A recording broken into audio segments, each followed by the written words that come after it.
Welcome to our devotion. We are working through a series from Luke chapter 6, in which we are listening to Jesus' words of his great teaching. In Matthew, it's talked about Sermon on the Mountain, but in Luke, here it's a sermon on a level plain. And we're listening to how Jesus invites us into a society of equality where things are level, and we live the way that God intends us to in this world. I just want to invite you to spend a moment and reflect and prepare your hearts, your eyes, and your ears for what God might say to you today. It is well with my soul. It is well with my soul.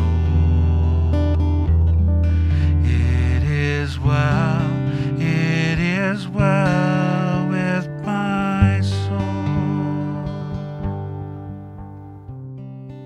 Our scripture reading today comes from Luke chapter 6, verses 39 and 40.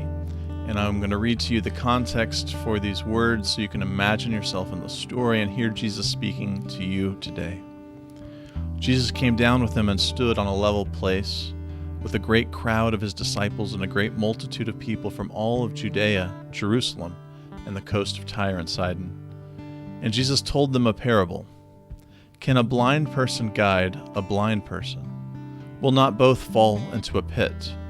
A disciple is not above the teacher, but everyone who is fully qualified will be like the teacher. The word of the Lord. Now, I want to kind of initially state something that I have tension with that is hard for me to wrestle with in this text. And that's the assumption of that first verse in verse 39. Can a blind person guide a blind person? And I want to just note for those with disabilities, for those who love those in their life who might have disabilities, that this text has something meaningful to say to us, but I do want to note that we believe that no matter what someone's ability, that they are equal in God's kingdom on that level ground. And so from our modern mindset and our way of talking about things, that part of this text might be challenging. And so maybe a part of today's devotion is just in that initial phase of what do I do with that verse in the standpoint of how do I think about that verse in the context of people in this world and of those who are blind. But it could be anything. It could be this text in which we talk about people's abilities. It could be a text like Joshua when there's violence. There is something valuable, no matter what your text says, to wrestle like Jacob, like Israel with God, and to listen for what God might say to you in the midst of the words, even when they seem troubling to you. And so I want to invite you to think about this text. Can a blind person guide a blind person? And I think that this phrasing and the next one about teachers and students invites us to think about who we are following. Right? There's this kind of leadership, there's this kind of following language in both of those fronts. Someone who is a guide, who is guiding others. Someone who's a teacher, who's guiding learning. And so Jesus invites us to think about who we are following. Who are we allowing to lead the direction of our lives? And that some people can't understand the path ahead of them. They don't see what's in front of them. They don't know. They don't have expertise or information or the ability to navigate what's coming up. And if you latch yourself to someone who leads you towards a pit, that is dangerous, and that you should be wary of who it is that you follow. Be very intentional about who you follow in this life.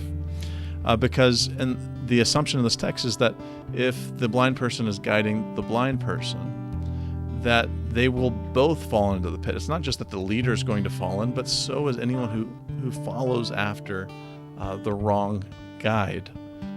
And so it matters who you follow in this world, right? I mean, what news, what source of information is guiding you in this world? because the kind of information you take in to be true will affect what direction you go, and it'll affect whether you go towards a good place or you fall off of a pit. And what schools do you choose? I think about students picking colleges, and in this world that's even more challenging during a pandemic, but what school, what professor, what program that you pick, that makes a difference. And Jesus talks not just about the guides, but teachers. That the teacher teaches to their limits, right? That the student doesn't become greater than the teacher in this conception, but the teacher can only teach what the teacher knows, and eventually you get to a limit. And so picking who is your teacher is important because it creates a limit and a goal, and you got to pick the one who you really should follow and live up to. And so it matters who leads us. What about your employer? What business you work for? Who's the CEO? What kind of company culture are they inviting you into? Are you going down a path you want to go with them, or is this path leading you somewhere that you don't want to be there?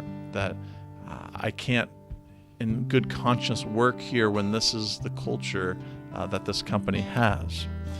What about who you follow on social media? Who are you allowing to affect the way you see the world around you? And in social media, you might follow someone because they're an expert in their field, but recognize when they are wandering from that field into something that maybe they're not experts in. And so be careful of who is moving your feelings and your understanding of the world. Think about what podcasts or radio stations or what are you listening to that shapes which way you're going, and whether you're going towards exceeding where you are today and growing and developing into that teacher, or where are you going that's going to go off of the edge and towards destruction for yourself. What about in churches? Who's your small group leader, your pastor? Who's your kids' Sunday school teacher? Who are the people that are leading you and those you love towards the next stage for you?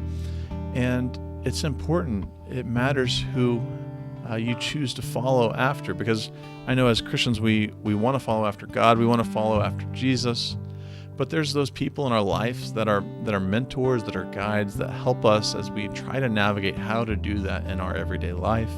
And who you follow matters. And so I want to invite you to think about a few questions today in this devotion time. One, who are you following? Just spend some time. Maybe if you got a pen and paper and you want to write out names, write down the people who are influences in your life right now. You can pray over those names. Invite God to speak to you about which of those names are building up your life and are growing you into the person that you want to be.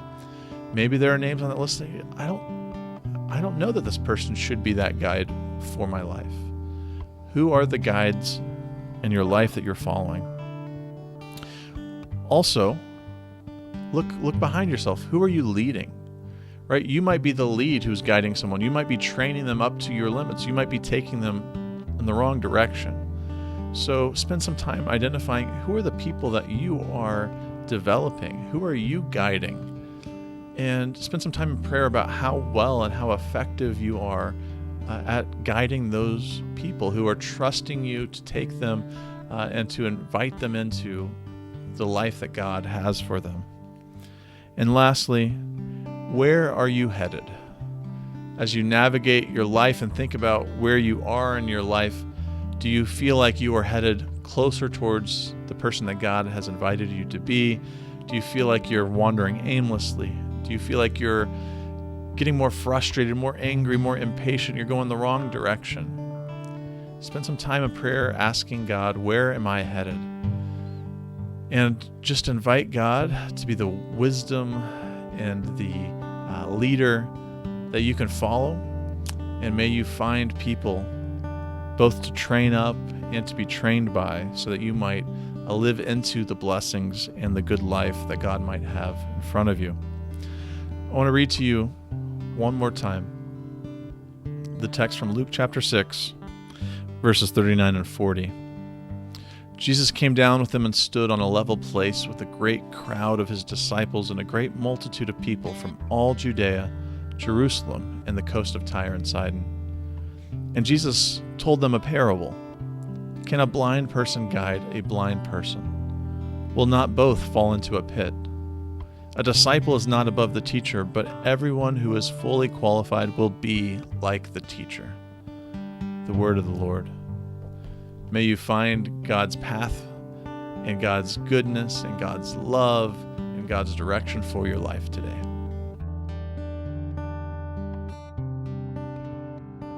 It is well with my soul. It is well with my soul.